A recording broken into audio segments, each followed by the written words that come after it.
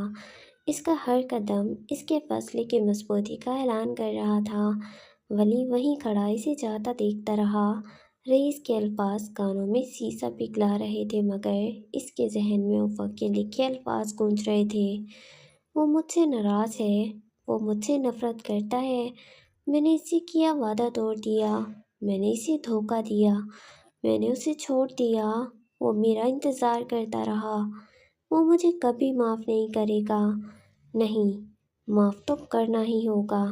اس نے اپنے دل میں عہد کیا، وہ یہاں آ ہی گیا تھا تو سب ٹھیک کر کے جائے گا۔ اسے اپنی ماں کے رشتوں کے دل سے یہ بدگمانی، یہ نفرت مٹانی تھی۔ یہ کام آسان نہیں تھا، یہ وہ جانتا تھا۔ یہ ایک کٹھن، محنت طلب اور صبر آزما سفر ہونے والا تھا، اور صبر آزما سفر ہونے والا تھا، مگر وہ پیچھے نہیں ہٹے گا۔ اپنی ماں کے لیے، اپنے لیے، اور شاید فجر کے لیے۔ رات کی سیاہی گہری ہو چکی تھی۔ رئیس مینشن کے وسیع و عریض دالانوں میں ایک خاموشی کا راج تھا، جسے کبھی کبھار دور سے آتی کسی پہرے دار کے قدموں کی چاپ یا ہوا سے سرسراتے پتوں کی آواز توڑ دیتی۔ ولی دبے پاؤں احمد اورنگزیب کے کمرے میں داخل ہوا۔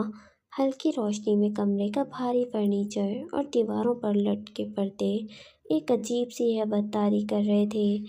دواؤں کی ایک مخصوص ہلکی سی مہک فضا میں رچی بسی تھی۔ احمد صاحب اپنے بستر پر نیم دراز تھے، آنکھیں چھت پر مرکوز، مگر جیسے کچھ دیکھ نہ رہی ہوں۔ ولی دھیرے سے چلتا ہوا ان کے بیڈ کی پائنتی پر بیٹھ گیا۔ اس کا سر ندامت سے جھکا ہوا تھا۔ زرتاش نے بتایا تھا کہ وہ جب پچھلی بار یہاں آیا تھا اور اس نے احمد صاحب سے جو بھی کہا تھا، اس کے بعد سے ان کی یہ حالت ہو گئی تھی۔ مجھے مجھے مجھے معاف کر دیجیے گا۔ اس کی آواز میں شرمندگی اور ایک گہرا دکھ تھا۔ میں نے اپنی ضد میں، اپنی نادانی میں آپ کا بہت دل دکھایا ہے، اس کا اندازہ ہے مجھے۔ کاش میں وقت کو پیچھے لے جا سکتا۔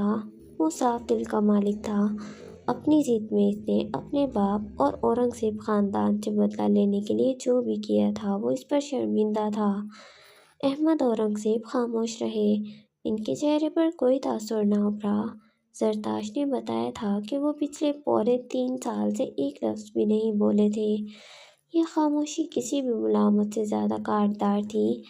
دل کافی ویران کے قریب ولی کافی دیر ان کے قریب بیٹھا رہا۔ وہ انہیں اپنی ماں افق کی باتیں سناتا رہا، بچپن کی وہ دھندلی یادیں جو اس کے ذہن میں محفوظ تھیں۔ پھر اس نے افق کی ڈائری نکالی اور کانپتے ہاتھوں سے وہ اوراق پلٹنے لگا جن میں افق نے اپنے بابا کا ذکر محبت اور احترام سے کیا تھا۔ وہ ڈائری کی کچھ حصے انہیں پڑھ کر سناتا رہا، اس امید پر کہ شاید یہ الفاظ ان کے دل پر جمی برف کو پگھلا سکیں۔ جب الفاظ ختم ہو گئے اور کچھ کہنے کو باقی نہیں رہا تو وہ ایک گہری سانس لے کر خاموشی سے اٹھ کھڑا ہوا۔ دل بوجھل تھا۔ اس نے ایک آخری نظر احمد صاحب پر ڈالی جو اب بھی اسی طرح چھت کو تک رہے تھے۔ مایوسی اس کے قدموں میں اتر آئی۔ جیسے ہی وہ مڑا اور دروازے کے قریب پہنچا، ایک ایسی آواز نے اسے چونکا دیا جس کی اسے قطعی امید نہ تھی۔ تم اس لڑکی کے لیے یہاں آئے ہو نا؟ آواز کمزور تھی مگر واضح، جیسے کوئی بہت عرصے بعد بولا ہو۔ ولی بجلی کسی تیزی سے پلٹا۔ اس کا دل زور سے دھڑکنے لگا۔ احمد اور اورنگزیب اسے ہی دیکھ رہے تھے۔ ان کی آنکھوں میں ایک عجیب سی چمک تھی، حیرت، شناسائی اور شاید خوف کا ایک عنصر۔ فجر معراج کے لیے؟ احمد صاحب نے اپنی بات جاری رکھی۔ جس سے تم نے کورٹ میرج کی تھی؟ یہ سوالات ولی کے لیے بالکل غیر متوقع تھے۔ وہ سمجھنے کی کوشش کرنے لگا کہ یہ سب کیا ہو رہا ہے۔ احمد صاحب کے چہرے پر انتہائی سنجیدگی تھی اور ان کی آنکھوں کی گہرائی میں کہیں ایک انجانا سا ڈر بھی چھپا تھا۔ آپ جانتے ہیں اسے؟ اس کے منہ سے بس اتنا ہی نکل سکا۔ وہ تیزی سے ان کی طرف بڑھا۔ احمد صاحب نے اپنا دایاں کمزور سا ہاتھ اٹھا کر اسے وہیں رکنے کا اشارہ کیا۔ یاد رہے، ان کی آواز میں اب ایک تاکیدی لہجہ تھا، رئیس کو پتہ نہ چلے کہ تم یہاں کس لیے آئے ہو۔ اس لڑکی سے تمہارا تعلق کیا ہے؟ یہ ولی کے لیے مزید حیران کن تھا۔ وہ بے اختیار ان کی جانب بڑھنا چاہتا تھا مگر ان کے اٹھے ہوئے ہاتھ نے اسے روک دیا۔ وقت کے ساتھ تمہیں سب پتہ چل جائے گا۔ ان کی آواز میں تھکن تھی مگر الفاظ میں ایک وزن تھا۔ یہاں رہنا ہے اور اس لڑکی تک پہنچنا ہے تو رئیس کا بھروسہ جیتنا ہوگا، ہر قیمت پر۔ مگر یاد رہے، اسے تمہارے اصل مقصد کی بھنک بھی نہ پڑے ورنہ وہ دن قیامت کا ہوگا۔ وہ لڑکی فجر رئیس کے لیے دشمن ہے۔ احمد صاحب نے یہ کہہ کر آنکھیں موند لیں جیسے اپنی ساری توانائی خرچ کر دی ہو۔ وہ وہیں ساکت کھڑا تھا، اس کا ذہن بری طرح الجھ چکا تھا۔ احمد اور اورنگزیب کے الفاظ اس کے دماغ میں ہتھوڑوں کی طرح برس رہے تھے۔ فجر رئیس کی دشمن؟ یہ کیسے ممکن تھا؟ اس دن ولی کو پہلی بار شدت سے اندازہ ہوا تھا کہ فجر کا اس خاندان سے کوئی بہت گہرا اور شاید خطرناک تعلق ضرور تھا۔ وہ ایک دم چوکنا ہو گیا اور خاموشی سے وہاں سے نکل گیا۔ یہ دنیا، یہ رشتے اتنے سیدھے نہیں تھے جتنے نظر آتے تھے۔ وہ پہلے سے محتاط ہو چکا تھا۔ اگلے کئی دن اس نے ایک عجیب سی بے چینی اور کشمکش میں گزارے۔ وہ دھاگے جوڑنے کی کوشش کر رہا تھا مگر کوئی سرا ہاتھ نہیں آ رہا تھا۔ احمد صاحب دوبارہ خاموشی کے خول میں بند ہو چکے تھے اور پھر اس سے رئیس کا دوسرا تصادم ہوا۔ یہ چھٹی کا دن تھا، سردیوں کا موسم، مگر آج دھوپ نہایت خوشگوار تھی۔ ولی باہر لان میں بنے شیشے کے سن روم میں بیٹھا تھا۔ اس کے ہاتھ میں وہاں رکھی کتابوں میں سے ایک تھی مگر اس کا دھیان کہیں اور تھا۔ وہ منار جانے کا سوچ رہا تھا، فجر سے ملنے کا، مگر کیسے؟ احمد صاحب کی تنبیہ کے کانوں میں گونج رہی تھی، کوئی رستہ سجائی نہیں دیتا تھا۔ تبھی سن روم کا دروازہ کھلا اور رئیس اندر داخل ہوا۔ اس کی آمد غیر متوقع تھی۔ سردیوں کی ہلکی دھوپ اس کے چہرے اور بالوں پر پڑ کر ایک عجیب سی چمک پیدا کر رہی تھی۔ ولی اسے دیکھتے ہی احتراماً اٹھ کھڑا ہوا۔ اس کا قد رئیس کے برابر ہی تھا مگر رئیس کی شخصیت کا رعب کچھ ایسا تھا کہ ولی خود کو اس کے سامنے ہمیشہ چھوٹا محسوس کرتا۔ اسے سمجھ نہیں آتا تھا کہ رئیس کو ماموں کہے یا اس کے نام سے پکارے۔ وہ اتنا فٹ اور جوان تھا کہ ماموں کا لفظ اس کے لیے عجیب لگتا تھا۔ تم ابھی تک یہیں ہو؟ رئیس نے آتے ہی ایک آئیبرو اچکا کر اپنے مخصوص سرد لہجے میں پوچھا۔ اس کی نظریں ولی کا جائزہ لے رہی تھیں۔ جانے کو کوئی ٹھکانہ نہیں ہے؟ کیوں؟ جوزف پیلس میں جگہ کم پڑ گئی ہے کیا؟ اس پر رئیس کے ہونٹوں پر ایک ہلکی طنزیہ مسکراہٹ نمودار ہوئی۔ ولی نے اسے دیکھا اور پھر گویا ہوا، میں یہاں اپنی جگہ بنانا چاہتا ہوں۔ اس کی آواز میں ایک غیر متوقع پختگی تھی۔ رئیس نے چند لمحے اس سے گہری فرکتی ہوئی نظروں سے دیکھا۔ اس نے اس وقت ایک ڈھیلی ڈھالی بیگی پینٹ اور گلے تک بند اونچی گرم اون کی شرٹ پہن رکھی تھی۔ اس لباس میں وہ رئیس کو مزید الجھا ہوا اور ناقابل فہم لگا۔ وہ جتنا سمجھ میں آتا تھا اتنا ہی چھپا ہوا اور پراسرار لگتا تھا۔ تمہیں لگتا ہے تمہیں یہاں جگہ مل جائے گی؟ رئیس کی آواز میں اب بھی وہی سرد مہری اور ہلکا سا طنز تھا۔ میں کوشش کروں گا، پوری کوشش۔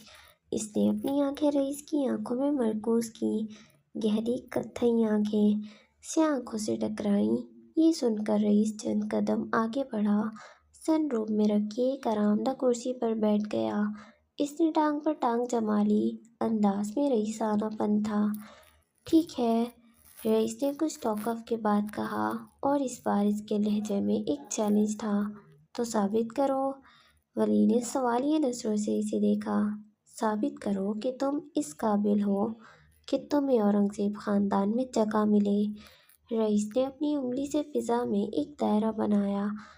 ثابت کرو کہ تم یہ نام، یہ شناخت اپنانے کے قابل ہو۔ ثابت کرو کہ تم اورنگزیب کہلانے کے لائق ہو۔ اس نے ایک لمحے کے لیے توقف کیا، پھر اپنی بات مکمل کی۔ پھر میں تمہیں قبول کر لوں گا۔ اس کا انداز اور اس کی آنکھوں میں چمکتے للکار واضح تھی۔ یہ ایک کھلا چیلنج تھا، ایک امتحان جس میں کامیابی کی صورت میں شاید وہ دروازہ کھل سکتا تھا جس کی تلاش میں ولی یہاں آیا تھا۔ اس نے ایک گہری سانس لی۔ اس کے سامنے ایک بلند و بالا پہاڑ تھا مگر اس کے پاس پیچھے ہٹنے کا کوئی راستہ نہیں تھا۔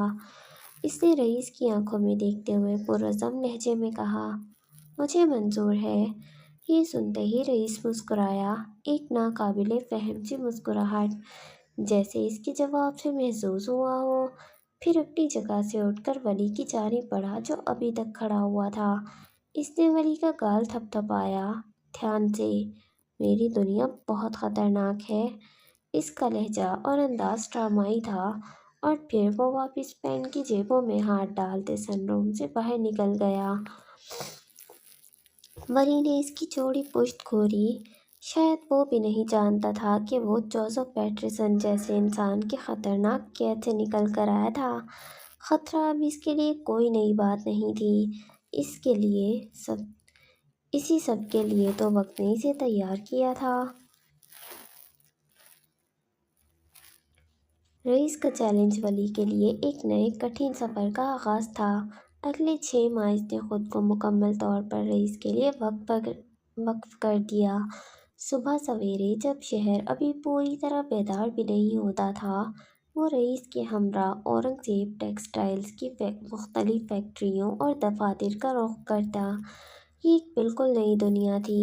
مشینوں کا شور، روئی اور کیمیکلز کی مخصوص بو، رنگوں کی بھرمار اور ہزاروں مزدوروں کی انتھک محنت۔ پہلے چند ہفتے ولی کے لیے سخت آزمائش تھے۔ رئیس انتہائی باریک بین تھا۔ وہ ولی کو ہر شعبے میں لے جاتا، اسپننگ یونٹ سے لے کر ویونگ، ڈائنگ، پرنٹنگ اور پھر فنیشنگ اور پیکیجنگ تک۔ ولی نے کپڑے کی اقسام، دھاگے کی مضبوطی، رنگوں کے امتزاج اور مارکیٹ کے رجحانات کو سمجھنا شروع کیا۔ اس کے ہاتھ مشینوں کی چکناہٹ اور روئی کے باریک ریشوں سے آشنا ہونے لگے۔ وہ مزدوروں کے ساتھ بیٹھتا، ان کے مسائل سنتا اور پروڈکشن مینیجر سے بحث کرتا۔ رئیس اکثر دور کھڑا، بازو سینے پر باندھے اسے خاموشی سے دیکھتا رہتا۔ اس کی عقابی نگاہیں ولی کی ہر حرکت، ہر فیصلے کا جائزہ لیتیں۔ اس کے علاوہ وہ رئیس ہیڈ آفس میں اس کے ساتھ جانے لگا۔ وہ سب دیکھتا جو رئیس کرتا تھا۔ رئیس امپائر مال کے مسائل، وہ جس طرح سے ڈیل کرتا تھا، وہ جس طرح پروجیکٹس کرتا تھا، وہ قابل ستائش تھا۔ آہستہ آہستہ وہ چیزوں سے واقف ہوتا گیا۔ اس کی ڈگری انٹرنیشنل بزنس کی تھی اور اب اپنی طور پر وہ ان کاموں کو کر رہا تھا۔ رئیس کا اعتماد جتنا لوہے کے چنے چبانے کے مترادف تھا، وہ ولی کے ساتھ کم کم بولتا تھا، اور جب بولتا تو اس کے الفاظ میں ایک کاٹ ہوتی تھی۔ وہ ولی کو مشکل ترین حالات میں ڈال دیتا، پیچیدہ مسائل اس کے سامنے رکھتا اور پھر اس کے رد عمل کا انتظار کرتا۔ کئی بار ولی کو لگا کہ وہ ہمت ہار دے گا، مگر پھر اپنی ماں کا چہرہ، احمد صاحب کی امید بھری نگاہیں اور فجر تک پہنچنے کی لگن اسے نئے عزم کے لیے تیار کر دیتی۔ وہ غلطیاں کرتا، سیکھتا اور پھر سے کوشش کرتا۔ رئیس جیسے ایک نئے سرے سے اس کی تربیت کر رہا تھا، بزنس کی دنیا کی تربیت۔ ایک مہینہ اسی طرح گزر گیا۔ ولی اب ٹیکسٹائل کی دنیا کی اونچ نیچ سے کافی حد تک واقف ہو چکا تھا۔ اس کی سمجھ بوجھ اور محنت نے رئیس کو، اگرچہ اس نے کبھی ظاہر نہیں کیا، مگر تھوڑا بہت متاثر ضرور کیا تھا۔ ایک شام فیکٹری سے واپسی پر رئیس نے اپنی گاڑی کا رخ رئیس مینشن کے بجائے شہر کے مرکز میں واقع اپنے پرائیویٹ پینٹ ہاؤس کی طرف موڑ لیا۔ یہ ولی کے لیے غیر متوقع تھا۔ پینٹ ہاؤس رئیس کی شخصیت کا آئینہ دار تھا، جدید، پرتعیش اور انتہائی منظم۔ پینٹ ہاؤس میں اکثر اوقات اس کے بین الاقوامی مہمان اور بزنس پارٹنرز جو دوروں پر آتے تھے وہ ٹھہرتے تھے۔ آج رات تم یہیں رکو گے؟ رئیس نے گاڑی سے اترتے ہوئے کہا۔